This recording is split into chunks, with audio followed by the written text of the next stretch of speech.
Amen. Gloire à Dieu. Voilà, dans cet après-midi, j'ai un petit sujet à développer avec vous, si vous le voulez bien. Si vous êtes venus, c'est que vous le voulez bien. Hein? Autrement, vous ne serez pas là. Hein?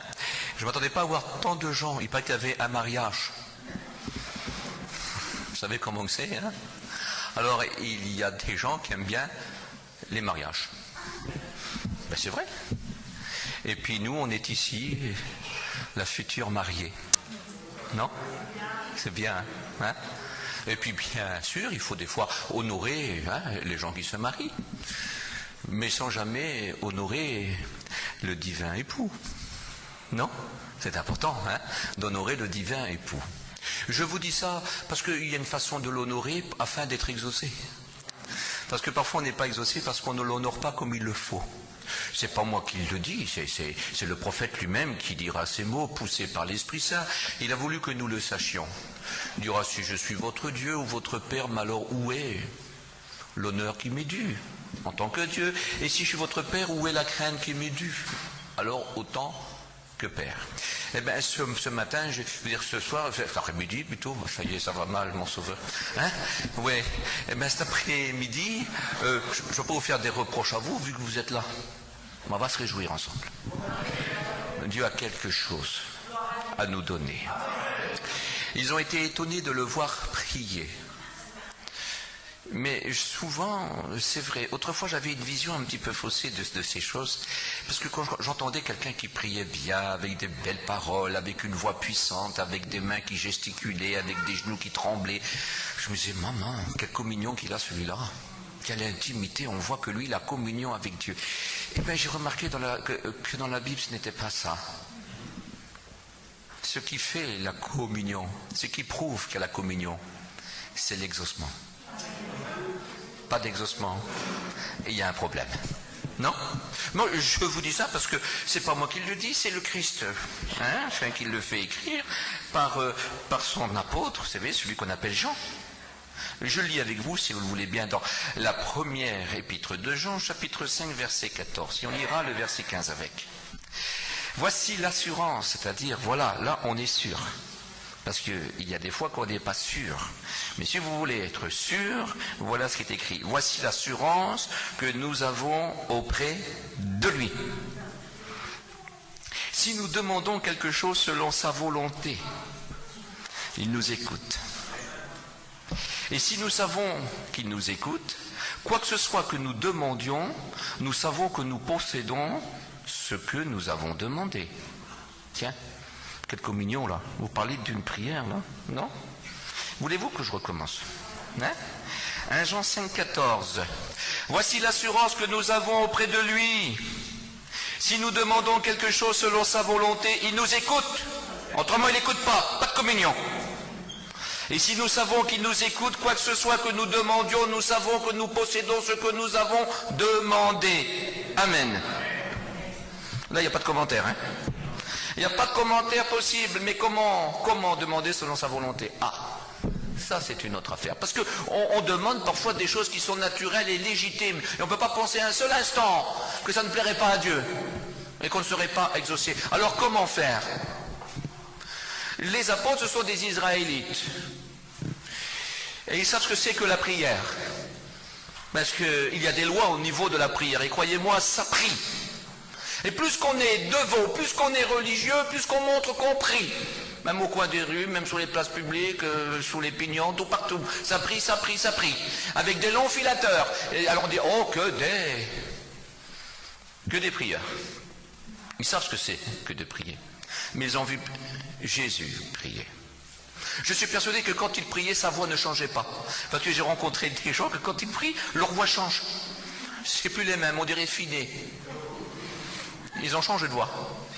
Non, sa voix ne changeait pas à Jésus. C'était toujours pareil. Parlait toujours pareil. C'était l'agneau de Dieu. Parlait toujours pareil. Il y avait dans sa prière aucune envie. Regardez mon éloquence. Non, il priait comme le Fils de Dieu. Il priait comme Jésus. Il priait comme quelqu'un qui était pieux, qui aimait, qui cherchait véritablement la volonté de Dieu. Et puis, ce qu'il faut le dire, c'est qu'il était exaucé. Je suis persuadé qu'en Israël, il y avait des pharisiens qui, à première vue, priaient peut-être mieux que Jésus. Mais quand Jésus priait, était exaucé. Et pour les pharisiens, ils avaient déjà leur récompense par les hommes, mais ils n'étaient pas exaucés par Dieu. Quelle différence, non? Alors ils vont dire, mais Seigneur, apprends-nous à prier, parce qu'on voudrait bien être exaucé. Et puis moi, je demande à Dieu, apprends-moi à prier, car je voudrais être exaucé. Oh, si vous êtes toujours exaucé, ben tant mieux. Vous avez tellement une intelligence tellement grande que chaque fois que chaque chose vous demandez, ça correspond à la volonté de Dieu. Ben tant mieux pour vous, mais moi c'est pas le cas. Alors je demande à Dieu, apprends-moi à prier. Et je vous le dis humblement, c'est à genoux qu'il m'a montré ce que je vais vous dire. C'est à genoux, humblement, avec un crayon et un stylo, puis à genoux, en train de le prier. Mes amis, Dieu c'est Dieu, mais ça ne sera jamais la roue de secours. Jamais. Il est beaucoup plus grand. Il prend tout. Il a la première place. J'ai dit, quand vous priez, dites. Quand vous priez, dites. Oui, mais attention, puis si je vais chercher dans la racine même du mot dire, c'est pas seulement dire, mais il faut une conviction quand on prie. Il faut une conviction, on ne prie pas n'importe comment, il faut aussi une conviction. Et puis, quand il dit vous direz, il y a aussi obéissance. Dites, il y a conviction mais obéissance aussi. Hein? Notre Père qui est aux cieux. Mais pendant que je me demandais, mais pourquoi faut-il vraiment dire Père à chaque fois qu'on prie? Ah oui, mais attention, je m'excuse, mais ce Père-là, ça n'a pas été un Père qu'on nous a imposé. Il ne nous a pas été donné de force, ce Père-là. Jésus, dans Jean 3, verset 7, a dit, il faut que vous naissiez de nouveau. Ça, c'est un choix. Moi, je suis né d'une mère et d'un père que je n'ai pas choisi. Je les aime bien. Je les ai aimés, je les ai respectés, mais je ne les ai pas choisis. Je connais des gens qui ont même honte de leur père et de leur mère, honte de l'image qu'ils donnent. Il y a des gens qui regretteront leur père et leur mère toute leur vie, parce qu'ils ont été à la hauteur. Même s'ils ne les ont pas choisis, ils ont été à la hauteur, et ils ont été fiers d'être leur enfant. Mais le Père Céleste, c'est différent. Le Père Céleste, on l'a choisi. Ah oui, ce fut un choix parce que Jésus dit que quiconque a reçu Jésus, Jésus leur a donné le pouvoir de devenir enfant de Dieu. Il a fallu avoir le désir que Dieu soit notre Père pour qu'il le soit. Parce que si on n'aurait pas voulu, vous savez, les Juifs se réclamaient comme étant fils d'Abraham. Il dit, vous n'êtes pas fils d'Abraham. Non, non. Il a dit sur eux, vous êtes fils du diable. Car vous avez les œuvres d'Abraham. Alors moi j'essaye d'imaginer un petit peu en disant, je vais enlever les œuvres d'Abraham, car vous avez les œuvres du diable. Excusez-moi, vous n'avez pas pour père Dieu, vous avez pour père le diable, parce que vous avez ses œuvres. Alors moi j'ai imaginé un petit peu qu'il aurait pu dire, parce que vous aimez les œuvres du diable. Parce que vous les aimez. Et parce que vous les aimez, alors vous avez pour père le diable. Il est écrit que Caïn était du malin. Pourquoi? C'est-à-dire, il dit, écoute, le péché, l'œuvre du diable est couchée à tes pieds. Domine sur lui. Dis non, oui, mais il les a aimés. Quand je lis dans la parole de Dieu, je me rends compte que c'est la convoitise qui enfante le péché.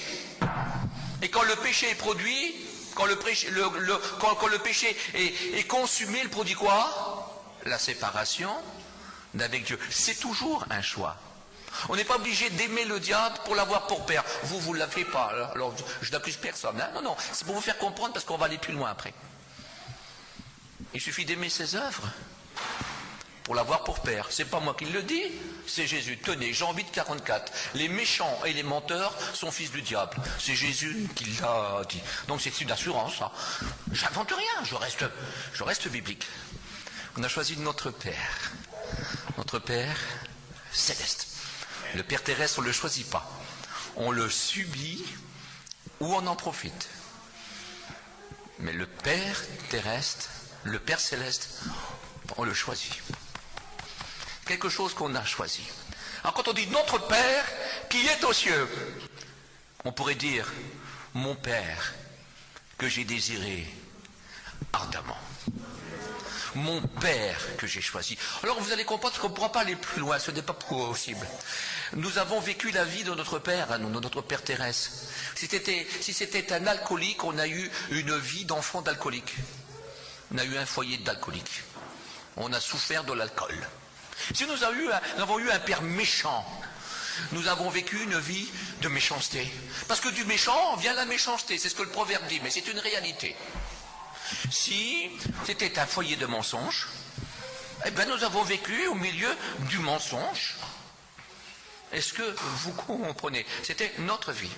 Mais nous avons choisi notre Père céleste. Et même si on aura encore notre Père terrestre, il ne passe pas sa vie à lui. Lui, on l'aime de tout notre cœur. On l'aime, c'est notre Père. Mais sa vie à lui, sa vie qu'il propose, ne fait plus partie de notre vie. Nous sommes rentrés dans la vie de notre Père céleste. Est-ce que vous comprenez? Si bien que le Seigneur va dire, bien sûr c'est un mot fort, alors qu'il dit d'aimer ses ennemis, de bénir ceux qui nous maudissent, et de faire du bien à ceux qui nous font du mal.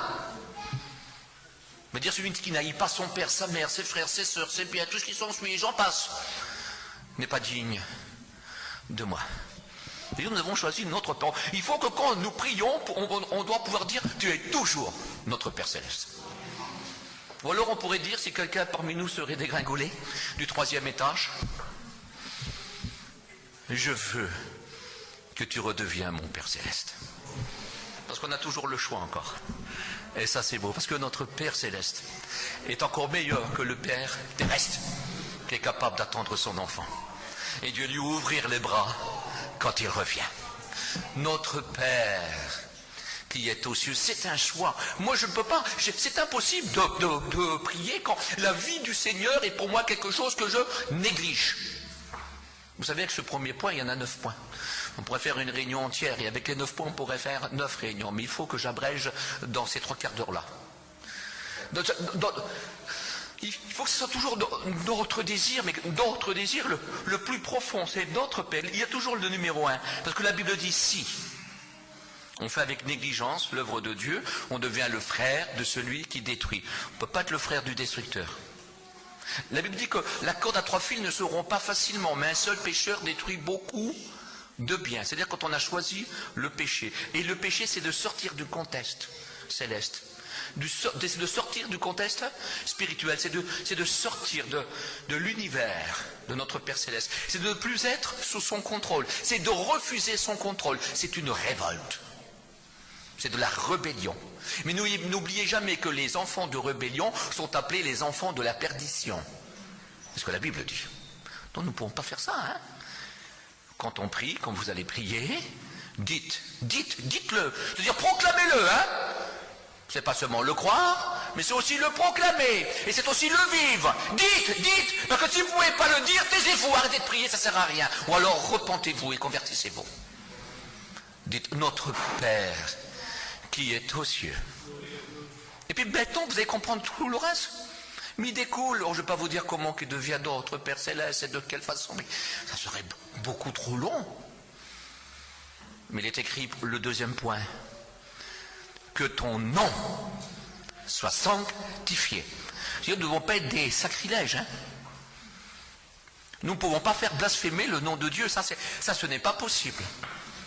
On ne peut pas faire dire du mal à Dieu, de Dieu, à cause de notre vie. C'est pour ça qu'on rentre toujours notre Père, si on ne peut pas dire notre Père, parce que nous, il faut que le nom de Dieu, nous le faisions sanctifier. Il faut que nous faisions honorer le nom de Dieu. Avant de demander quoi que ce soit, dans la Bible, il est écrit que nous devons chercher quoi? L'intérêt de notre Père qui est dans les cieux. Il dit recherchez premièrement le royaume des cieux et sa justice, et voici toutes choses vous seront données par quoi? Vous seront données par-dessus. Que ton nom soit sanctifié. Je n'ai pas le droit de prendre le nom de Dieu en vain. La Bible dit que celui qui prend mon nom sera le nom de Dieu en vain, ne restera pas impuni. Qu'est-ce que c'est de prendre le nom en vain? C'est de dire Seigneur, Seigneur, Seigneur, non. C'est de faire des promesses qu'on ne tient pas. C'est de faire des vœux qu'on annule. C'est de faire des projets pour Dieu qu'on rejette. Prendre le nom de Dieu en vain. Que ton nom soit sanctifié. Il vous dit, fais silence devant Dieu, puis assieds-toi et réfléchis avant de parler. Que ton nom soit sanctifié. Et quand nous prions, faisons très attention. Faisons très attention à ce que nous disons quand nous prions. La Bible dit, quand tu te présentes devant Dieu, que tes paroles soient peu nombreuses, ne dis pas n'importe quoi. Car toi, tu es sur la terre et Dieu est au ciel. Quand nous voyons de quelle façon le Christ a honoré son Père. De quelle façon, quand il prononçait le nom de son Père. Vous savez ce qu'il disait? Le Fils aime le Père. Et le Père aime le Fils. Il dit, le Fils est venu pour faire la volonté de son Père. Il dit, ma nourriture, c'est de faire la volonté de mon Père qui m'a envoyé. Ma mission, mais c'est de glorifier le nom de mon Père parmi les hommes. Imaginez que ton nom soit sanctifié. Mes amis, faites attention. Faites attention de ne jamais faire blasphémer ce nom-là et de ne pas le prendre à la légère. De ne pas dire des choses à la légère. Ce n'est pas seulement le prendre le nom. Il y en a qui disent, oh non, attention, il ne faut pas dire le Seigneur, sur le Seigneur, ça. Mais vous savez, faites attention, même selon la loi, pour les fidèles. Il dit, quand tu feras alliance, tu invoqueras le nom de l'Éternel, ton Dieu. Tu feras serment devant l'Éternel, ton Dieu. Tu le prendras à témoin. C'est pas ça, prendre le nom de Dieu en vain, hein? C'est de dire des choses, c'est de promettre des choses qu'on ne ferait pas. C'est-à-dire, je m'engage avec toi, mais ça ne sert à rien. Non, que ton nom soit sanctifié. Je vais honorer, parce que vous savez, il y a des fils qui peuvent déshonorer. Est-ce que vous avez rencontré ces fils qui déshonorent le nom de leur père? Est-ce que vous avez rencontré ces fils qui déshonorent la maison de leur père? Moi, j'ai rencontré des hommes qui baissaient les yeux, qui faisaient ça. Mais qu'est-ce qui nous est arrivé? Mais qu'est-ce que ce fils nous a fait? Moi, j'ai rencontré des hommes qui étaient prêts à faire des choses terribles, tellement que leur nom était bafoué par leur fils. Que ton nom soit sanctifié. Nous voulons que son nom soit honoré. Parce que, mes amis, si nous ne sommes pas capables de dire ce qui comptera avant tout, c'est ton nom, c'est ta grandeur, c'est toi, c'est ta majesté, on ne pourra jamais dire que ton règne vienne. Pourquoi? Et je vais vous dire quelque chose qui m'a été montré. Vous savez que dans la poitrine de chacun, il s'y trouve un cœur. Oh, il n'est pas bien grand, je ne sais pas combien il pèse, vous savez, parce qu'il n'y en a aucun qui dit le même poids. Alors je ne sais pas combien. Ils croient tout savoir, mais il n'y en a aucun qui dise le même poids. Alors je préfère pas dire son poids, moi je n'en sais rien, je ne l'ai jamais pesé. Mais Dieu l'appelle la salle du trône. Est-ce que vous savez que votre cœur est la salle du trône? Il y en a qui sont dans leur cœur, dans leur salle, ils sont leur trône en maître et en Dieu. On peut trouver le clochard, hein, avec son cœur dans la salle du trône, assis sur son trône. Parce que Dieu veut cette salle-là, hein, c'est l'endroit où il veut habiter, c'est la salle du trône. Pourtant, il a un trône dans le ciel. Mais le trône qu'il préfère, c'est celui qu'il y a dans ton cœur. C'est le trône qui réclame, par-dessus tout, par-dessus tout. Et puis, ce qu'il faut, quand nous entendons, parce qu'on peut être riche, immensément grand, et savoir se lever, hein, et dire, Seigneur, assis-toi. Prends le contrôle de ma vie. Notre Père qui est aux cieux, que ton nom soit sanctifié, que ton règne vienne. Mes amis, que nous sachions se lever du trône de nos désirs, de notre volonté. On doit savoir se lever, ne plus régner sur notre vie. Nous n'avons plus le droit. Ce n'est pas à l'enfant à penser pour les parents, la Bible dit. C'est aux parents à penser pour leur enfant. C'est eux qui doivent dominer, préparer, c'est eux qui doivent régner sur la vie de leurs enfants. Je dis bien enfants, parce qu'il y en a qui accusent toujours, alors l'enfant a 40 ans. À 40 ans, ce n'est plus un enfant, c'est un homme libre. Est-ce que vous comprenez, Mais dans les choses de Dieu, nous sommes toujours enfants. Dieu rencontrait ses apôtres et les appelait petits enfants. Petits enfants. Il les appelait les bien-aimés. Les petits enfants. Devant Dieu, on est ses enfants. Que nous ayons 18 ans ou 100 ans, tous ceux qui ont Jésus, ils ont le pouvoir de devenir enfants de Dieu. Nous sommes ses enfants. On n'est pas encore des hommes faits. On sera des hommes faits à la stature du Christ quand on régnera avec le Christ dans le ciel, quand nous serons héritiers. Mais ici-bas, nous demeurons toujours les petits enfants. Nous devons se lever de notre trône et ouvrir la porte de la salle. Les seigneurs entrent. Et assieds-toi sur le trône. Et quand il s'assit sur le trône, on va dire maintenant que ta volonté soit faite sur la terre comme au ciel. Alors on se met à ses pieds. On l'assit sur le trône de notre cœur, de la salle du trône. Et nous on se met à ses pieds. Et seulement là, on lui dit que ta volonté soit faite sur la terre comme au ciel. Alors essayez de voir un petit peu l'image. Voulez-vous voir l'image avec moi telle que moi je l'ai ressentie? Il y a mon cœur. Mon cœur est une salle. Et dans cette salle, il y a un trône.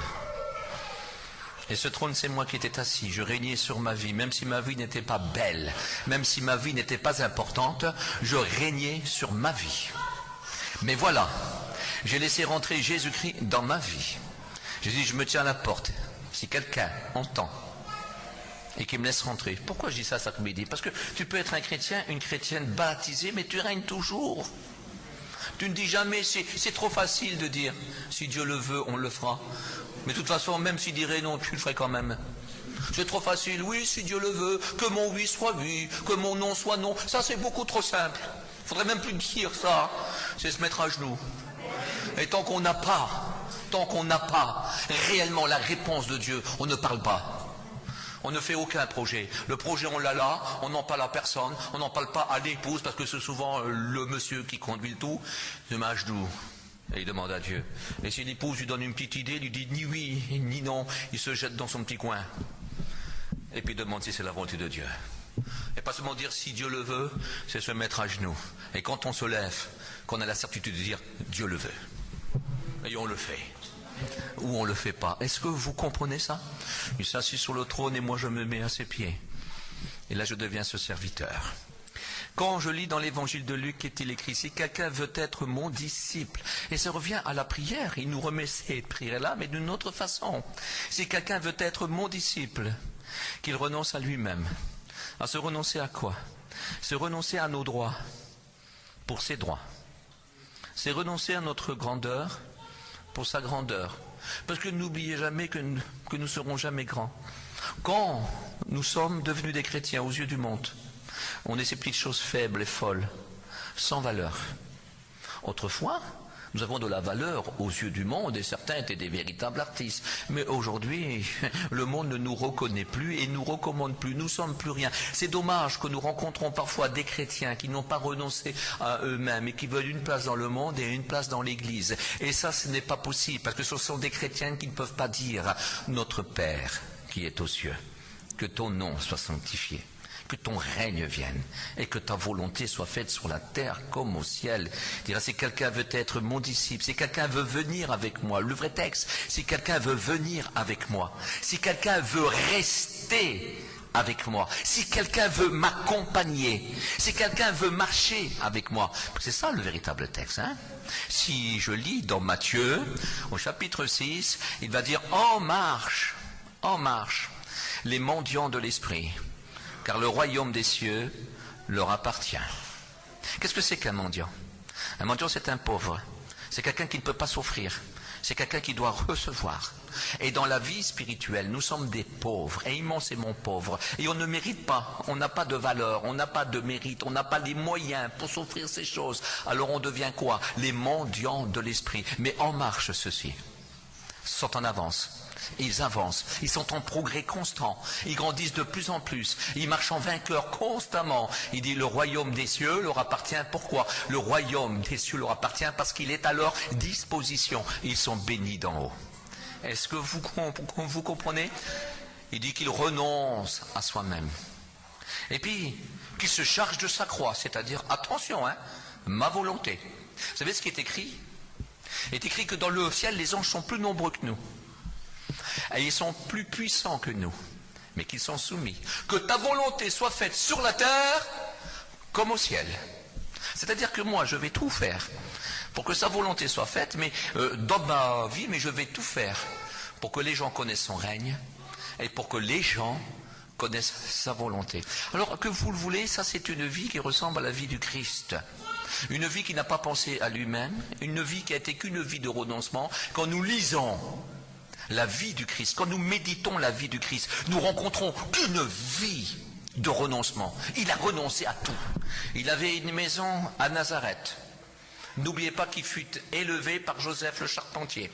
Il lui-même fut appelé Jésus le charpentier. Et vous savez, quand on était charpentier, on faisait une maison complète. Il avait une maison à Nazareth. Il nous est dit dans Matthieu, je crois que c'est au chapitre 3 ou 4, je ne m'en souviens plus, mais qu'il est parti de Nazareth et qu'il est venu demeurer à Capernaum au bord de la mer. Il était capable de se bâtir une maison lui-même. Il en était capable. Il avait travaillé jusqu'à 30 ans. C'était le charpentier. Il avait un métier. Et il avait travaillé. Mais n'oubliez jamais que même s'il possédait une maison à Nazareth avec une mère, avec des frères et des sœurs, même s'il est venu demeurer à Capernaum, qu'il avait son propre bien, et ça j'en suis persuadé, et je ne suis pas le premier théologien pour l'affirmer, disez-moi, je n'ai pas un Dieu où reposer ma tête. Sa mère est venue le chercher avec ses frères. Et il voulait qu'il retourne même. Ils ont dit de lui, il est hors de sens, mais qu'est-ce qu'il fait? Il va répondre, moi, mon père, veut dire ma mère, mes frères, mes sœurs, ce sont ceux qui font la volonté de mon père. Il avait renoncé, il possédait, croyez-moi, il possédait. C'était quelqu'un qui était habile de ses mains, qui aurait pu gagner sa vie. C'est quelqu'un qui avait une mère et des frères. Il y avait des amis et amitié. Il a renoncé à tout, absolument à tout. Il a connu la fatigue, il a connu la faim. Il a connu le mépris, alors qu'il aurait pu avoir la tranquillité. Mais lui, il avait une mission à remplir. Il a dit, je suis la lumière du monde.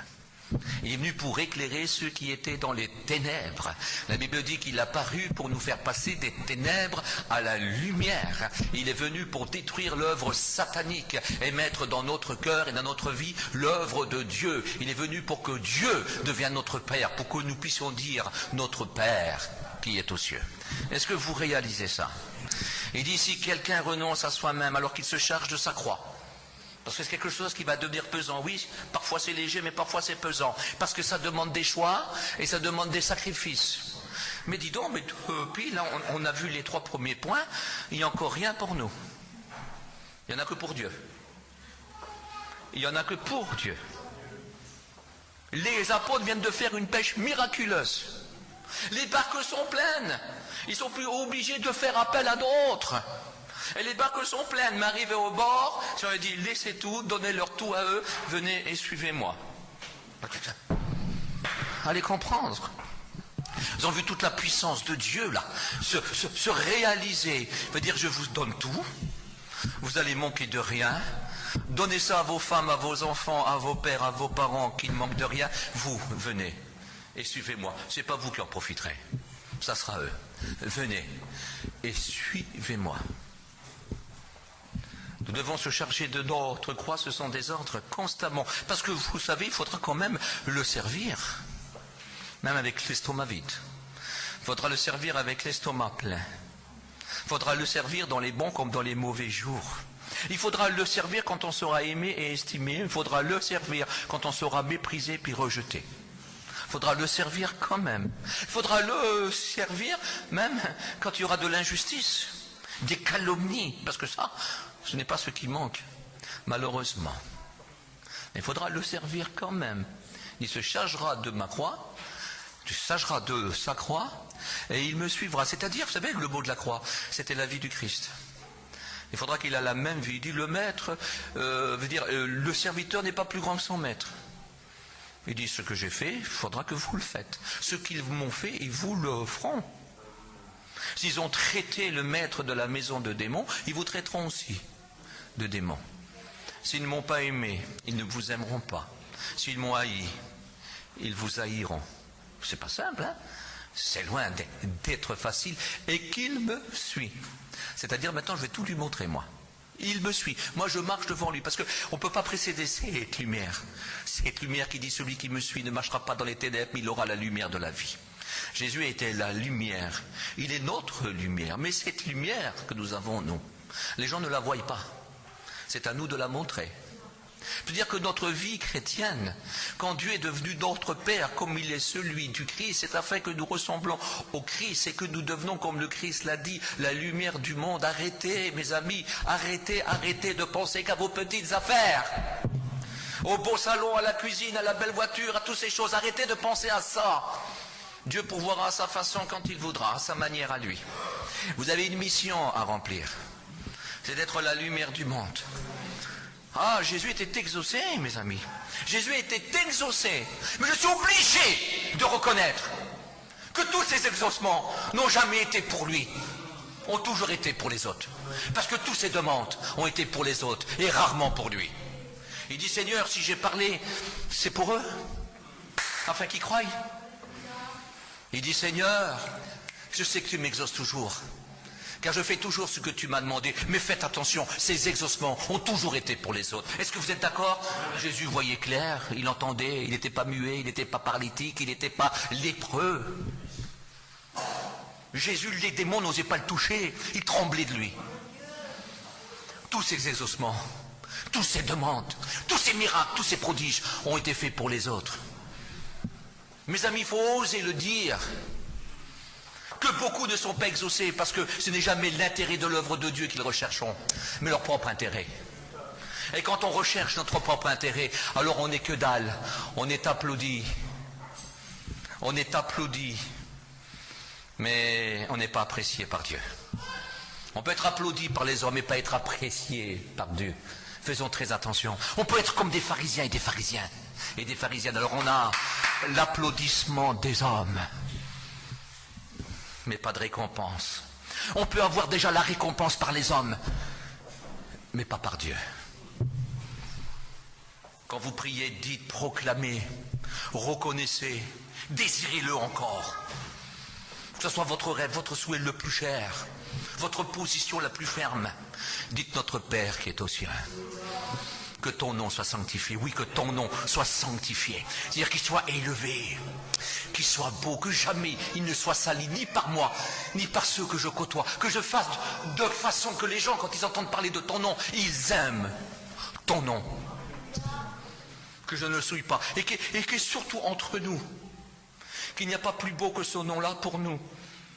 Qu'il n'y a rien qui pourra nous détonner, qu'il n'y a pas un nom plus grand que ton nom soit sanctifié, qu'il n'y a pas un nom qui viendrait à nous éblouir, à nous épater, à nous détourner du nom qui a reçu l'onction la plus grande, le nom le plus grand parmi tous les noms, le nom de Jésus, le nom de notre Dieu.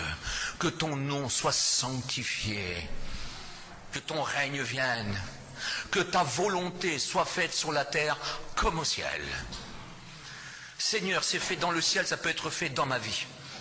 Et puis quand quelqu'un rencontrera mon témoignage, et quand il écoutera, puis quand il se convertira, quand je servirai de canal, quand je servirai d'instrument de grâce, parce que c'est ce que la Bible dit, hein, nous sommes des instruments de grâce, hein, nous sommes des vases de grâce, hein, c'est écrit ça dans la parole de Dieu, et il est écrit, soyez toujours remplis du Saint-Esprit, que chacun de vous ait toujours une parole assaisonnée de sel, qui communiquera une grâce à ceux qui l'écoutent. Hein.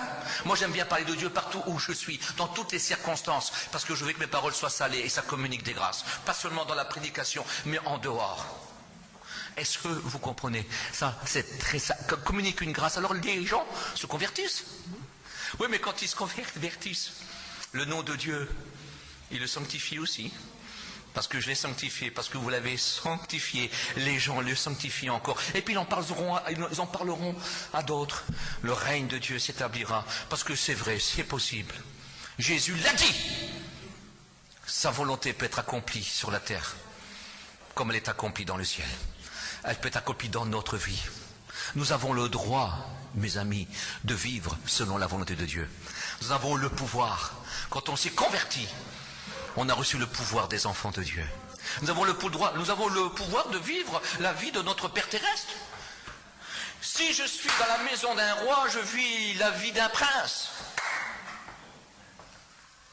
Je parle comme un roi, je marche comme un roi, je vis comme un roi, je dors comme un roi, je me lève comme un roi, j'ai des honneurs de roi. Si Dieu est devenu mon Père, Jésus est mon frère, mon grand frère, mon exemple suprême, et je regarde la vie de Jésus, et je dois vivre cette vie-là. Et seulement, je me mets à prier, en demandant, donne-moi mon pain nécessaire. Alors, je me suis dit, Seigneur, y aurait-il pas un blême? Pourquoi? Alors, le riche qui a du pain en abondance, le riche qui a 18 boulangers, m'a-t-il demandé mon pain nécessaire? Qu'est-ce que ça veut dire? La Bible dit, faites savoir tous vos besoins à Dieu, tout en disant, contentez-vous de ce que vous avez aussi. Il faut savoir partager, il faut savoir aussi voir maintenant la part des choses. Il y en a que Dieu veut donner beaucoup, d'autres à qui Dieu veut donner moins.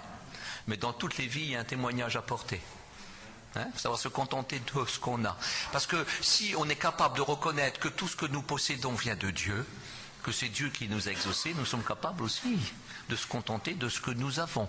Est-ce que vous êtes d'accord? Bien que je crois que Dieu peut multiplier tout ça. Mais je me suis dit une chose, l'homme ne vivra pas seulement de pain. Et là, tu parles encore du pain quotidien. Jésus a dit qu'il était le pain de vie. Est-ce que vous êtes d'accord?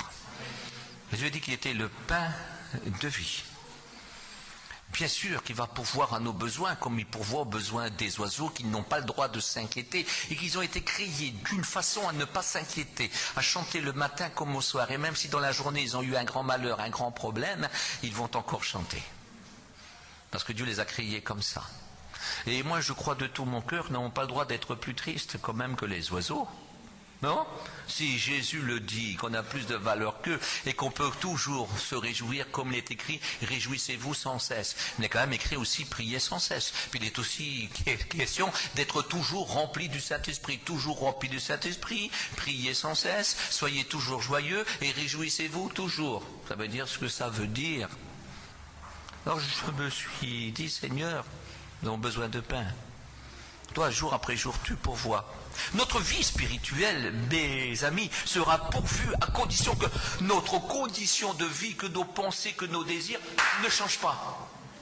Que nous soyons toujours les mêmes. Donne-nous notre pain quotidien. Pourquoi ne pas dire, Seigneur, tu pourvoiras toujours jusqu'à la fin? Non, il semblerait que c'est tous les jours.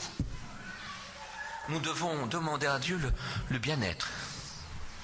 Mais c'est le bien-être au niveau de la nourriture, bien sûr. Le bien-être au niveau de la santé aussi, bien sûr. C'est le bien-être au niveau aussi des forces spirituelles. Mes amis, en Dieu, nous devons grandir. Donne-nous notre pain quotidien. Parce qu'il y a une croissance, mes amis. Nous devons avoir une croissance. Nous ne sommes pas du jour au lendemain des grands, non. Du jour au lendemain, non. Mais nous devons grandir. Donne-nous notre pain quotidien. Il y a le miracle quotidien.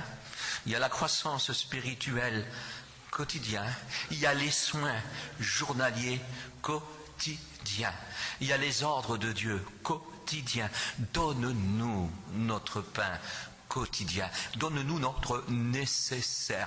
Nous devons demander à Dieu de cette façon-là. Et puis, ça continue. Et puis, voici qu'il nous dit, ne nous livre pas à l'épreuve. Ne nous éprouve pas. Alors quand il dit, quand on a le droit de demander à Dieu, ne nous éprouve pas, cela veut dire que ce n'est pas une obligation qu'on soit éprouvé. Parce qu'on ne pourrait pas demander à Dieu, ne nous éprouve pas. Ne nous fait pas passer, parce que dans le mot éprouvé, je m'excuse, il y a épreuve et tentation. Mais comme on sait que Dieu n'est pas tenté par le mal, Dieu ne va pas nous tenter par le péché. Ça, il n'y a que le diable et la chair qui peuvent faire ça. Dieu va nous éprouver d'une autre façon. Et puis je ne veux pas rentrer dans le compte des épreuves, mais je sais que Jacques dit, regardez comme un sujet de joie complète les diverses épreuves de notre foi, parce que l'épreuve, quand elle est bien exercée, elle produit en nous de la patience, c'est-à-dire elle nous fait grandir, et cette patience, c'est-à-dire il y a le calme, il y a la confiance, il y a le repos à Dieu. En travers les épreuves, on a appris à connaître Dieu, et puis on devient plus fort et beaucoup plus résistant. Mais ce n'est pas une obligation, c'est donné à ceux qui ont besoin de croissance. Si nous serons des gens intelligents, nous serons des gens sages, on pourrait dire à Dieu, Seigneur, Seigneur. Vous savez, ces 9 points de la prière, Jésus était toujours exaucé, lui. Mais il vivait véritablement cette vie-là. Seigneur, ne nous livre pas la tentation. Seigneur, ne nous livre pas à être éprouvés. Évite-nous l'épreuve. Il est écrit que les coups sont pour le dos des enfants. Mais des enfants qui se tiennent mal et on est obligé alors de faire des choses. Mais mes amis, il nous faut, si nous vivons une vie de consécration, beaucoup d'épreuves. Oh, nous avons tous des épreuves et nous aurons tous ces épreuves. Serait-ce la mort et les deuils? Ça fait partie de la vie, ça. Ce n'est même plus une épreuve, c'est une réalité. Est-ce que vous comprenez? C'est une réalité. On perd nos parents. On perd nos amis. On perd des fois l'époux, on perd des fois l'épouse. Et ça arrive même de perdre des enfants. La mort fait partie de la vie. On est né sur la terre pour partir de la terre. Et nous sommes sauvés pour partir de la terre. Nous sommes sauvés pour aller au ciel. Est-ce que vous comprenez? Et notre pèlerinage ici-bas, c'est pour faire le choix, le ciel ou l'enfer. Donc ce n'est pas de cette épreuve-là que je voudrais vous parler. Non, ce n'est pas de cette épreuve-là. Mais il y a des épreuves qu'on peut éviter, des tas d'épreuves qu'on peut éviter si on serait sage. Si réellement on rechercherait la volonté de Dieu, si on saurait qu'on dépend de Dieu. Vous savez qu'un jour Jésus dit, la vie d'un homme ne dépend pas de ses biens, fût-il dans l'abondance. Dans le mot dépendre, on trouve le mot appartenir. On dépend, on appartient, on est soumis, on est lié. On a des comptes à rendre. On est de là. On dépend. C'est notre drapeau. C'est notre nation. C'est notre peuple. On dépend. La vie d'un homme ne dépend pas de ce qu'il possède. Ça serait même ses enfants, ça serait même ses parents, ça serait même son argent, ça serait même toutes ces choses-là. Ne dépend pas de ces choses-là. La vie d'un homme dépend de Dieu. Nous devons appartenir, parce que l'enfer et le ciel ne dépendent pas de l'argent, ni de nos parents, ni de notre mari, ni de nos enfants. L'enfer et le ciel ne dépendent pas d'eux. L'enfer et le ciel, la destinée, l'éternité, dépendent de Dieu. Et nous devons donc dépendre de Dieu. Et si nous serons sages, on pourrait prier de cette façon-là, Seigneur. Et vous allez comprendre que je ne dis pas des bêtises, parce que cela, ça m'a été révélé à genoux. Et avec le texte suivant, il vous rendrez compte que c'est une vérité. On ne serait pas prouvé, nous ne serons pas donnés à l'épreuve, nous ne serons pas livrés à la tentation. Parce qu'il est écrit, mais délivre-nous du malin. Oh Seigneur! Quand ça rentrait dans mon cœur, vous savez, il faut que je passe vite, vous savez, j'ai des notes, j'ai 9 feuilles. Mais c'est impossible de les donner, il faudrait 9 réunions. On ne va pas se donner comme ça. Mais je peux vous garantir une chose. L'ami qui dit, délivre-nous du malin, alors que la Bible dit que nous sommes passés de la puissance du diable à celle de Dieu. Et il faudrait dire, délivre-nous du malin. Est-ce qu'on donnerait accès? Et à cause de ces accès-là, on passerait dans des épreuves. À cause de cette folie-là, mais oui, j'ai beau regarder, Dieu dit, je t'ai racheté. Et dit à Israël, tu m'appartiens. Tu es même mon héritage, c'est-à-dire, vous savez, l'héritage, c'est à moi. Hein? Tu es même mon héritage. Il va dire, tu es mon premier-né. Et je t'aime d'un amour éternel. Or, quand on lit tout ça, on devient dingue. Hein? Qu'est-ce que c'est beau! Israël, elle aurait pu se renvoler, c'est pas possible. Voilà ce que Dieu dit sur moi. Dieu dit, oui, mais si tu m'es fidèle, si tu m'aimes, je te laisse ici à perpétuité. Ici, je te bénis. Ici, je te couvre de mes ailes. Oui, mais si tu m'abandonnes, moi je te chasse. Si tu m'abandonnes, je te livre à tes ennemis. Si tu m'abandonnes, je ne suis plus là. Si tu m'abandonnes, il n'y a plus de bénédiction. Il n'y a plus de rosée. Il faudra que tu te repens. Il va falloir que tu pleures. Il va falloir que tu me rejettes. Il va falloir que tu comprennes qu'est-ce que cela veut dire de vivre sans moi. De vivre quand je ne suis plus là. Et je peux vous garantir ce passage, je ne l'aurais jamais pensé pour l'Église, ça. Mais ça arrive pour l'Église, parce que c'est Jésus qui le dit. Jésus est entré une fois dans la maison, dans une vie qui était liée, qui vivait des moments difficiles, qui était malheureuse parce que son propriétaire était sans pitié. Et puis il était très fort, on l'appelle l'homme fort. Il était très très fort. Vous avez beau faire ce que vous voulez, impossible de se débattre. C'est toujours le plus fort. Vous ne le séduisez pas non plus avec de l'argent, lui. Vous ne pourrez pas le séduire avec des gros bras. Vous ne pourrez pas le séduire parce que vous êtes catalan ou espagnol ou chinois, tout ce que vous voulez. C'est pas avec ça que vous le séduirez. Il n'y a rien qui le séduit. Il est sans pitié, il n'a qu'un désir, vous détruire. Est-ce que vous comprenez? Et puis alors vous ne savez pas lui résister. Vous n'êtes pas capable de lui résister. Il fait ce qu'il veut avec sa proie. Il s'amuse avec sa proie. Vous avez vu des fois une souris dans les pattes d'un chat avant de la tuer, s'il n'a pas faim? Vous avez vu ce qu'il fait? De quelle façon il s'amuse avec? De quelle façon il la ridiculise? Il la laisse même partir. Et quand elle se croit presque sauvée, il la rattrape. Jusqu'au moment où il lui fout le coup fatal. Il s'amuse. Le diable se moque des mauvais chrétiens. Est-ce que vous comprenez? Le diable se moque de ces souris-là qui s'est laissé prendre dans ses pattes. Se moque. Mais voici que, comme moi, parce que s'il voudrait expliquer ma vie, un jour il est venu, Jésus.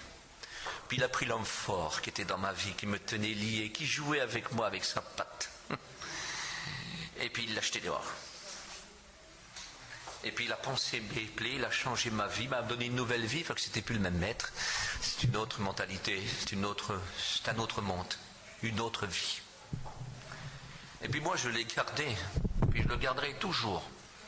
C'est pas de la prétention, ça, c'est le désir. Dites notre Père qui est aux cieux. Et c'est toujours mon Père qui est aux cieux. Et je dis toujours mon Père. Je le dis, je le proclame, je le désire. C'est mon Père, je le veux toujours. Je le conçois toujours comme ça. Je le reconnais toujours comme étant mon Père. Parce que j'aime sa vie, parce que j'aime ses œuvres. J'aime ce qu'il dit, j'aime ce qu'il est, j'aime ce qu'il fait. C'est mon Père et je suis fier de lui. C'est toujours la plus belle des vies, c'est la plus belle que je proclame. Oui, c'est mon Père. Alors, il n'y a pas de danger, il est toujours dehors. Mais l'autre, il rôde. La Bible dit, il rôde autour de cette maison-là. Il n'a pas abdiqué. Il n'a pas abdiqué. Il connaît, il sait comment qu'il est l'homme. Alors il rôde constamment. Il sait que l'homme est souvent ingrat, trop ingrat, qu'il oublie le bien parfois qu'on lui a fait. Alors il rôde. Et puis, je vous dis, aussi bête que ça paraît, vous savez ce qui se passe? Il y a par moments des chrétiens qui se lassent d'être chrétiens. Est-ce que vous le savez ça? Il y a des chrétiens qui se lassent d'être chrétiens et puis reprennent leur ancienne vie. Alors je vais dire une bêtise, je vous en supplie, je vous demande pardon, mais je le dis quand même. Au mieux de passer 1 heure au mariage pour être simplement pour le témoignage, pour honorer quelqu'un qu'on aime bien, goûter un petit bout de gâteau, aller boire peut-être même une petite goutte de campagne, de champagne, on reste jusqu'à 2 heures, 3 heures du matin, et l'argent, elle fait ça tout seul.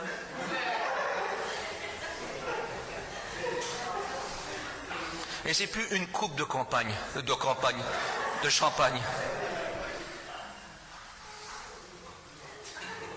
On y est. On est fait. Et puis si jamais il y a un contrôle cassé, plus de permis.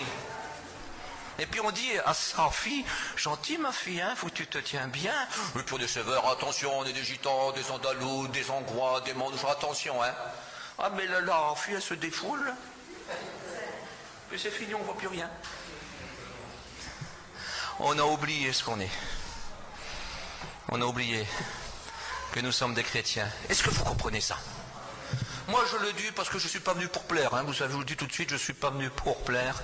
Moi on me fait venir, je viens, je prêche l'évangile. Si on ne me fait plus venir, c'est pareil, je prêche l'évangile ailleurs. Moi je ne suis pas venu pour plaire. Je suis un serviteur de Dieu qui veut dire la vérité. Dites notre Père qui est aux cieux toujours quand vous priez. Notre vie, priez sans cesse. Toujours c'est notre Père qui est aux cieux. Nous, c'est notre Père. C'est pas la vie d'ici-bas. Est-ce que vous êtes d'accord avec ça? Parce que des fois on oublie. Oui, mais alors qu'est-ce qui se passe? On fout le Seigneur dehors. On n'aime plus sa vie. Parce qu'on le sait bien. Écoute bien. T'as pas le droit. Regarde, t'as pas le droit. Il faudrait que tu pars. Non, je reste. Il faut que tu pars. Non, je reste. Ne bois plus. Je bois quand même. Arrête de. Toi bien? Olé, t'as plus là. Tu commences à chanter là. Oh, flamenco, t'es parti là. Ça rien. Quand même. Bon. Attention, c'est dans les gentils ça, hein. Sur les petites choses gentilles, hein, ça c'est tout doux parce qu'il y a des choses, la Bible dit, je sais que c'est pas pour vous, je vous accuse pas vous, hein, mais la Bible dit, il faut voir ce qu'ils font dans le secret. Il faut voir ce qu'ils font dans le secret. Or, c'est pas pour vous, tant mieux. Là, je dis des petites choses gentilles, parce que ça commence toujours. Les choses méchantes commencent toujours avec des choses gentilles. Est-ce que vous êtes d'accord avec moi? C'est toujours ça que c'est tout doux, c'est tout léger. Je ne rentre pas dans les détails. Parce que Satan, c'est un fin chasseur. Est-ce que c'est la vérité? Est-ce que vous êtes d'accord? Alors, il se passe que, sans le savoir, on s'est remis dans le filet de l'oiseleur. Sans le savoir, on est dans la patte de la souris. Oh non, du chat. Et c'est un lion. Quelle patte! Alors il s'amuse, parce qu'il n'a pas vraiment faim, lui. Lui, c'est un bourreau. C'est un meurtrier. Il aime les pleurs, il ne les essuie pas, lui. Seigneur, délivre-nous du mal. Ne nous induis pas dans l'épreuve. Pourquoi? Après tout, Seigneur, le règne, c'est à toi. C'est le 9e point, ça. Le règne, la puissance, la gloire, c'est à toi. Ce n'est pas au diable. C'est à toi à régner. Oui, mais c'est moi qui te donne le règne sur ma vie. Parce que d'un seul coup, tout est anéanti. On ne dit plus notre Père, je ne le proclame plus, c'est plus mon Père que je choisis. Parce qu'il dit, quand vous priez, dites toujours, tu es mon Père, je te choisis. Tu es mon Père, je te choisis. Je suis un enfant, je dépends de toi. Je suis de ta maison. Il est écrit que Moïse fut fidèle dans toute la maison de Dieu. Tu es mon Père, je te choisis. Tu es mon Père céleste, je te choisis. Alors tu sais, autrefois, moi j'avais un Père terrestre et je vivais la vie de mon Père terrestre. Mais aujourd'hui, Seigneur, moi tu es mon Père céleste, je t'ai choisi, je vis la vie de mon Père céleste. Et puis je sais que dans le ciel, ton nom est sanctifié. Personne ne dit plus haut que ton nom. Ton nom est formidable. C'est le nom le plus recherché. C'est le nom le plus désiré. C'est le nom le plus honorable. C'est le nom le plus beau. Que ton règne vienne. Seigneur, que ton règne. Seigneur, sois le patron. Toi, pas les mauvais désirs que j'ai là. Regarde un petit peu la colère. La colère, Seigneur, voilà, je me remets sous le trône. Non, hop, je me rejette à tes pieds. Non, Seigneur, je ne te lève pas du trône. Hein. Et je ne veux plus que tu te lèves du trône. Reste sous le trône. Hein. Des fois, on se lève. Non. Seigneur, reste. Que ta volonté, je me rejette à tes pieds. Seigneur, Jésus s'est jeté à ses pieds à Gethsémane. Tout allongé comme ça, par terre. Il s'est jeté par terre. Il s'est jeté par terre, comme ça, tout allongé. En le suppliant, en pleurant. Pas seulement pleurer, hein, sangloter. C'était des hurlements. Il sanglotait. Il dit, Père, que c'est dur. Que c'est dur, mais tu règnes. Pas ma volonté. Ta volonté. Tu règnes. Tu règnes sur mon cœur. Parce que parfois ça va être dur. Je vous le dis, mes amis, ça va être dur. Si vous saurez ce que ça peut faire un fils, que ça peut faire une fille, que ça peut faire une épouse qui n'est pas sage, ça peut faire un père qui ne comprend rien, un frère, une sœur, un beau-frère, une belle-sœur, un cousin, un neveu. Si vous saurez ce que ça peut faire, et puis ça là, bientôt pour annoncer il n'y a pas plus mauvais ça là, cet argent là. Seigneur, quel sacrifice. Parce que ça là, Seigneur, quand le fils en veut, quand la femme en veut, quand le mari en veut, quand la tante le veut, quand le père le veut, quand la mère le veut, ça là, si vous saurez ce que ça peut faire. Si vous saurez ce que ça peut faire. Parfois, qu'est-ce que c'est dur quand il faut dire, Seigneur, pas ma volonté, mais ta volonté. Quand il faut aimer l'autre là-bas. Quand il faut pardonner l'autre là-bas. Mon frère, Eh oui, mais attention, j'ai passé un point volontairement. Je vous l'amène ici parce que Jésus l'a ramené au 4e, mais après il l'a ramené tout à la fin. Il a dit, si vous ne pardonnez pas, vous ne serez pas pardonné aussi. Alors il faut se mettre à prier, Père, pardonne nos offenses, comme nous pardonnons aussi à ceux qui nous ont offensés. Seigneur, pourquoi je vous l'ai mis à la fin? Parce que ces prières a dû quand même vous concerner, non? Vous avez dû quand même comprendre des choses. Et puis, est-ce que quelqu'un pourrait se lever et puis dire, mais attends, moi cette prière, je la cite, je la vis, je la comprends, moi je suis toujours exaucé, parce que moi je fais toujours selon sa volonté. Nous avons cette assurance que si nous lui demandons quelque chose selon sa volonté, il nous écoute. Et s'il nous écoute, nous savons que ce que nous avons demandé, nous le recevons. Est-ce que c'est le cas? Est-ce que vous recevez toujours ce que vous lui demandez? C'est parce que, honnêtement, vous me ressemblez. Vous ne faites pas toujours sa volonté, puis une de ses volontés. C'est pardonner. Mais pas. Je te pardonne. C'est pas ça. Je te pardonne. Le Père et le Fils prodigue, ça c'est important. Le sang de Jésus, ça c'est important. Il dit pardonner et oublier. Ça c'est dur. Le pardon. Qu'est-ce qui peut faire qu'on ne pardonne pas? Parce qu'on n'est pas capable de dire que ton règne vienne. Je suis sous mon trône encore. Mon règne. Pas ton règne. Moi je ne m'humilie pas. Moi je ne m'abaisse pas. Oh. Le regard des autres. Le pardon. Le pardon. Pourquoi je vous dis ça? Parce que c'est Jésus qui le dit. Il termine cette belle prière. En 4e position, il dit « Pardonne nos offenses comme nous pardonnons à ceux qui nous ont offensés. » Et puis après, quand toute la prière est faite, il dit « Car si vous ne pardonnez pas aux hommes leur offense, pourquoi qu'il recommence? Le Père Céleste aussi vous pardonnera pas. » Alors pas d'exaucement. C'est quand même triste. Hein. On peut passer des nuits de prière, on peut jeûner 40 jours. Si on ne pardonne pas, ça ne sert à rien. Il nous faut pardonner. Est-ce que vous avez pardonné dans votre cœur? Est-ce que tu as pardonné à ton enfant? Est-ce que tu as pardonné à ton père, à ta mère, à ton frère, à ton beau-frère, à ta belle-sœur? Parce que c'est toujours là que c'est difficile à pardonner. Non? Est-ce que vous avez pardonné? Mais vraiment pardonner. Parce que c'est pas moi qui le dis, parce que autrement notre prière elle passe inutile, on peut pas enlever ça de la Bible. Je n'ai pas la force de déchirer ça, moi. C'est pas possible, parce que celui qui retranchera le plus petit sera retranché de l'arbre de vie. Moi je ne tiens pas du tout à retrancher quoi que ce soit, je veux dire la chose comme elle est. Notre Père qui est aux cieux, que ton nom soit sanctifié, que ton règne vienne, que ta volonté soit faite sur la terre comme au ciel.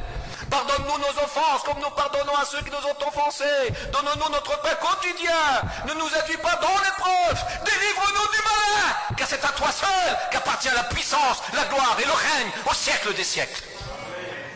Car si vous ne pardonnez pas aux hommes leurs offenses, votre Père qui est dans les cieux ne vous pardonnera pas non plus les vôtres. Jésus termine comme ça. Je ne sais pas, mais c'est... Seigneur... Donne-moi de ressembler, maître.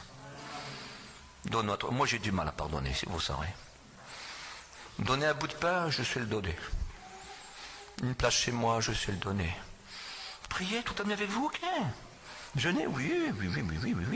Faire 1000 kilomètres pour une réunion, avec un grand plaisir. Donner de mon argent pour l'œuvre de Dieu, mais avec joie. Alors, pardonnez que je suis dur. C'est la chose la plus dure. Parce qu'elle engage notre honneur. Elle engage toute notre personne. Chose la plus dure. Il n'y a pas plus dur. Il n'y a pas plus dur. Il faut être rempli du Saint-Esprit pour pardonner. La chair ne sait pas pardonner. Elle sait pardonner à ceux qu'elle aime. Mais vous savez, ce n'est pas des offenses ceux qui nous aiment. C'est facile. C'est ceux qu'on n'aime pas. Qui sont très durs à pardonner. Mais le Saint-Esprit nous donne à aimer, même nos ennemis. Quand il dit prier pour tous les hommes, imaginez si moi j'ai un fils, j'en ai qu'un. Il s'appelle David, ça veut dire l'ami de Dieu. Je prie pour qu'il devienne l'ami de Dieu. Et puis si un homme tuerait mon fils, je dois aimer cet homme-là, le pardonner. Humainement, c'est pas possible. Non? Comment voulez-vous que j'aime cet homme-là, moi? Mais Dieu dit, tu dois l'aimer et le pardonner. J'ai connu un serviteur qui a dû pardonner l'assassin de sa fille, qui a été le voir en prison, qui l'a converti, qui l'a baptisé. Quand il est sorti, il l'a aidé et c'est devenu son pasteur. Je ne sais pas si vous imaginez. On est capable de dire à d'autres filles, quitte ton mari, t'es malheureux, t'es malheureuse, il est trop méchant. Non, parce que ça nous touche. De vous à moi, on n'en est pas capable. Mais si on sait dire notre Père qui est aux cieux, si on entre dans sa famille, on est sa famille. L'esprit qui nous donne, c'est un esprit d'amour. Il est d'aller partout le monde prêcher l'évangile. Aller partout le monde. Vous savez, il y avait un missionnaire. Et ce missionnaire est parti dans un pays d'Afrique. Et il a évangélisé les cannibales. Et les cannibales l'ont mangé. Voilà. Oui, mais il y avait la Bible. Sa Bible a resté là.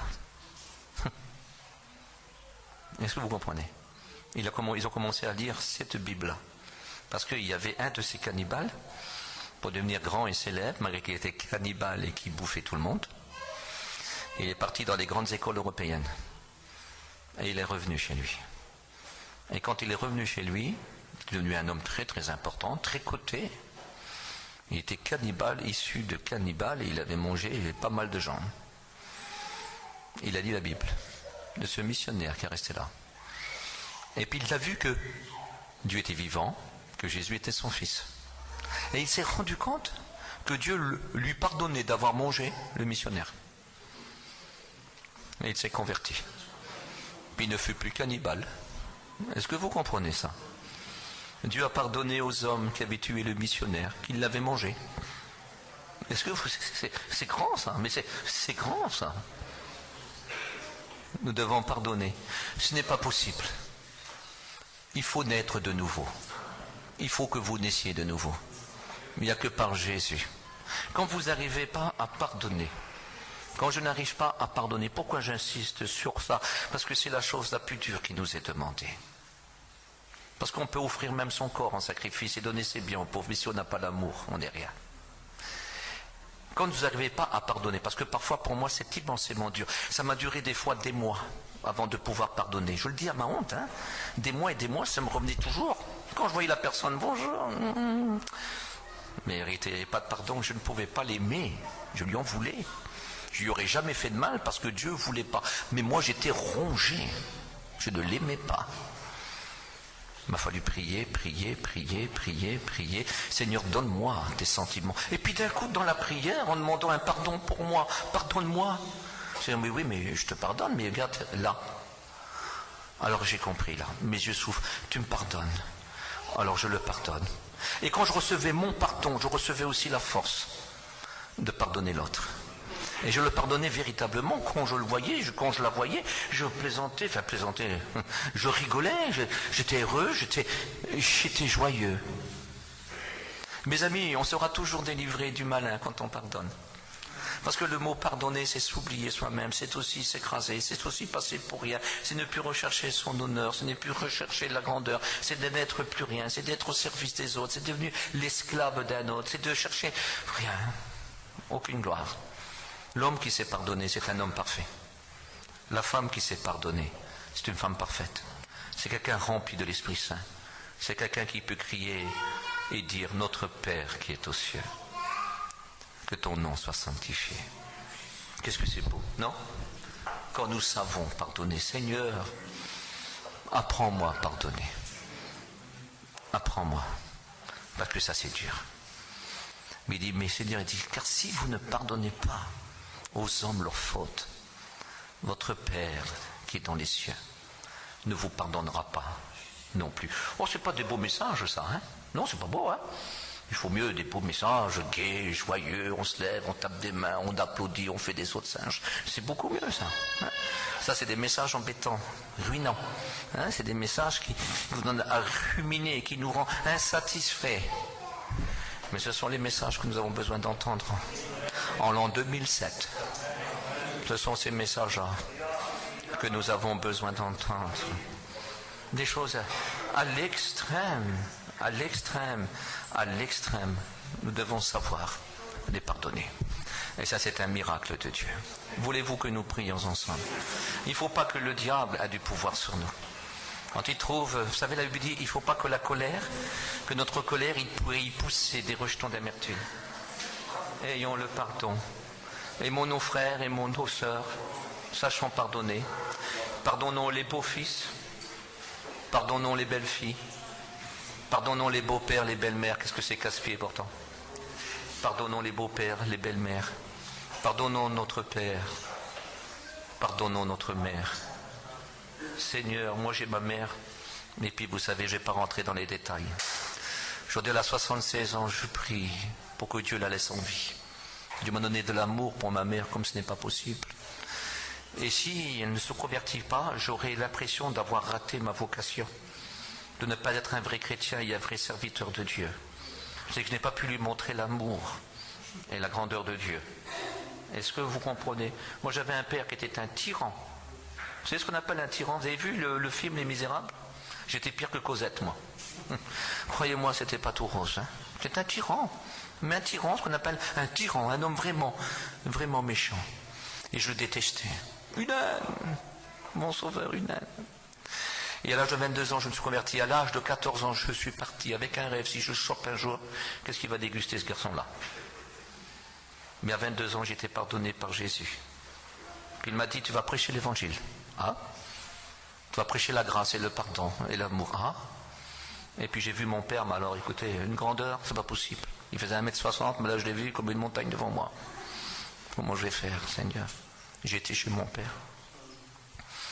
Puis quand il m'a vu, ah sauveur, c'était pas de l'amour, hein, je vous le dis. J'étais chez mon père. Je l'ai aidé, je l'ai aimé. J'étais comme un esclave pour le rendre heureux. Puis les années ont passé. Et puis il était contre l'évangile, contre tout. Puis j'ai une petite sœur qui s'est convertie, un frère qui s'est converti, une belle sœur qui s'est convertie de ce côté de mon père là. Il avait quitté ma mère, il y avait eu beaucoup de problèmes. Et puis le temps a passé, puis mon père tombait malade. Et puis moi je suis parti faire une réunion là chez monsieur de Mester, le pasteur de Mester. Il m'avait appelé pour faire une mission. J'étais chez de Mester et j'ai fait cette mission-là.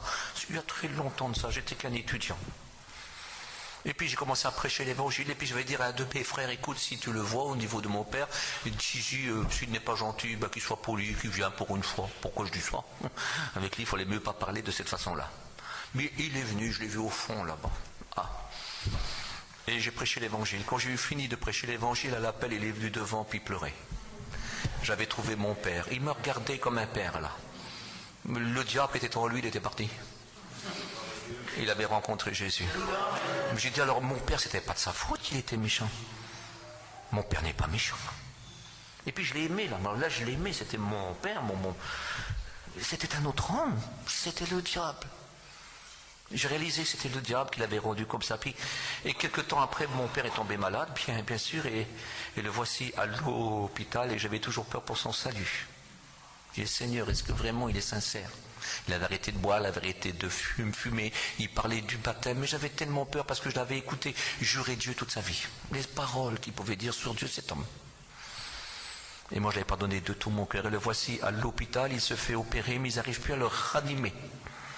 Ils ont mis un temps fou pour le ranimer. Puis il est revenu dans la chambre, quand ils l'ont ranimé, puis il m'a dit, mon fils, et puis il disait sur ma soeur, qui était convertie aussi, il disait, j'ai monté au ciel.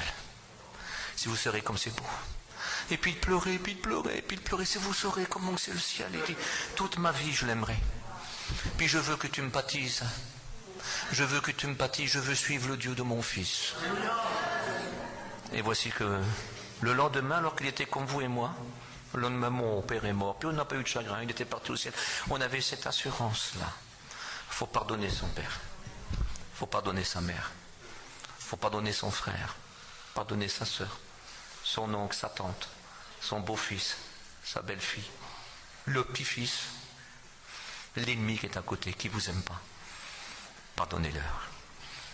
Parce que si vous êtes pardonné, tout ce que vous demanderez, Dieu vous l'accordera. Amen. Prions ensemble. Merci pour ta parole. Ta parole est la vérité. Et tu nous parles à nos cœurs à ta façon, à toi. Seigneur, parce que toi, tu ne cherches pas les grands mots ni les grandes démonstrations. Toi, c'est dans le cœur que tu parles. Seigneur, et tu nous dis, Seigneur, que tu es notre Père.